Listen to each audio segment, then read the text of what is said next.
Hi and welcome to our channel. In this video, we take a look back at our house build progress over the last year. We broke ground in July of last year. My name is Hein and my wife and I are solo building a wood frame tiny house on an undeveloped piece of land. The first thing we had to do was to clear the building site, mark out the position of the foundation poles and start digging.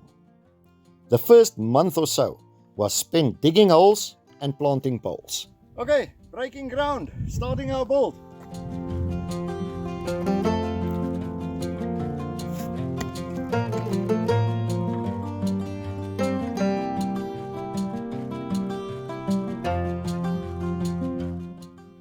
During the first 6 months of our build, we lived approximately 1 hour away from our farm. So we had a 2-hour commute every day, limiting our working hours. This is our 20th video, and we are fast approaching 300 subscribers. To everybody watching our channel, thank you for your interest. The terrain is extremely rocky, and unless you have access to heavy machinery, the only way to dig the holes is using a crowbar to break up the rock. The hard ground makes the foundations extremely solid, so in my opinion, it's worth the effort.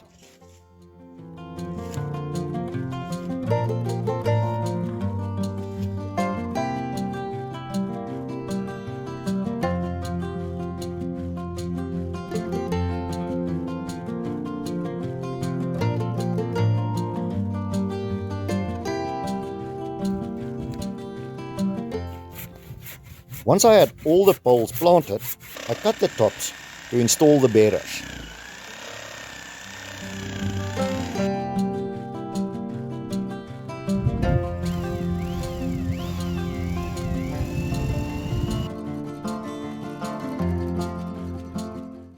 These are fastened to the poles using 2 bolts on every pole.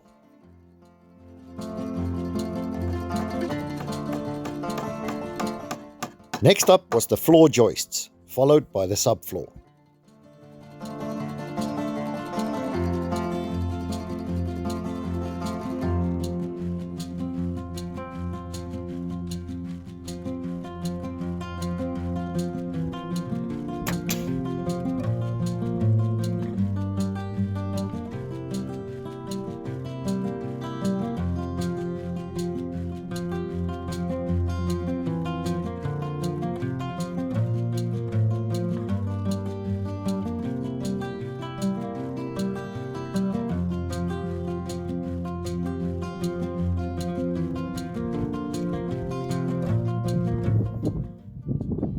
By the time we were starting to frame the walls, it was the middle of summer here in the southern hemisphere, and hot.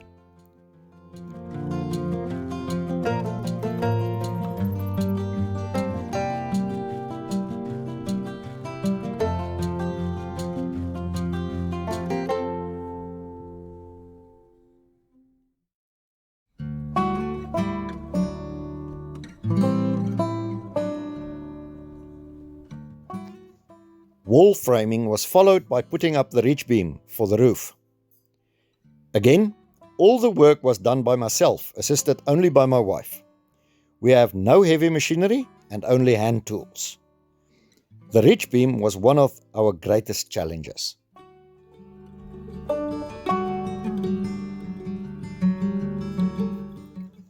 In January of this year, we relocated to the farm.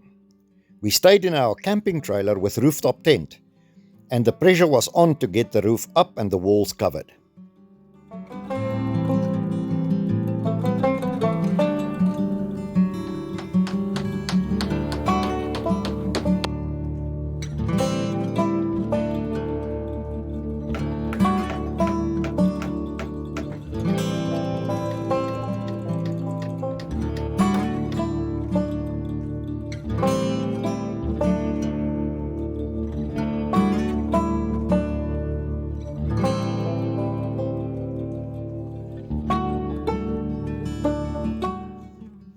With the rafters up and the windows in, it was time to cover the roof. corrugated steel roof over insulation on top of a radiant barrier will ensure that the summer heat does not bother us too much.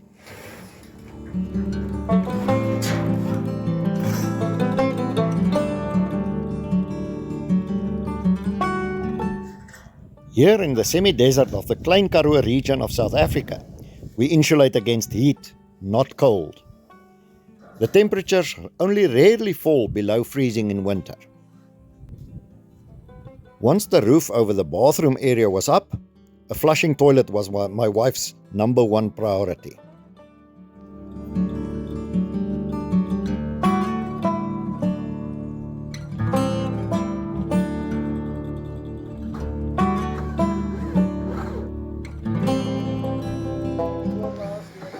Once the doors were fitted and the roof finished, we moved in. This was early March. The solar system was also fitted, as well as running water in the bathroom.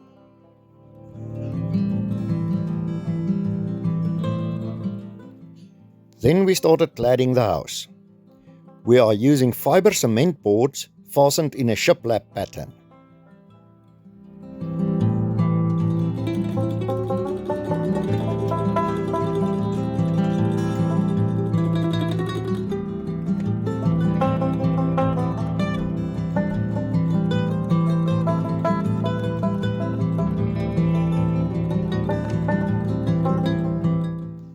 With the exterior cladding high enough, the warm water geyser was connected and we had hot water in the bathroom. Our bed was upgraded from almost sleeping on the floor to a proper height queen-sized bed. Next, we started finishing the inside walls, starting with the bathroom. All the walls also have insulation and a radiant barrier. We also made more progress on the cladding of the outside of the house, completely finishing the rear wall.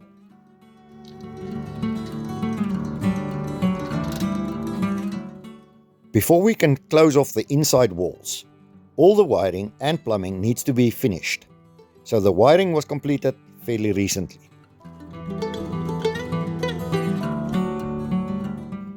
And that is 1 year's work summarized in less than 8 minutes. Thank you for watching, and if you want to follow our journey, please consider subscribing.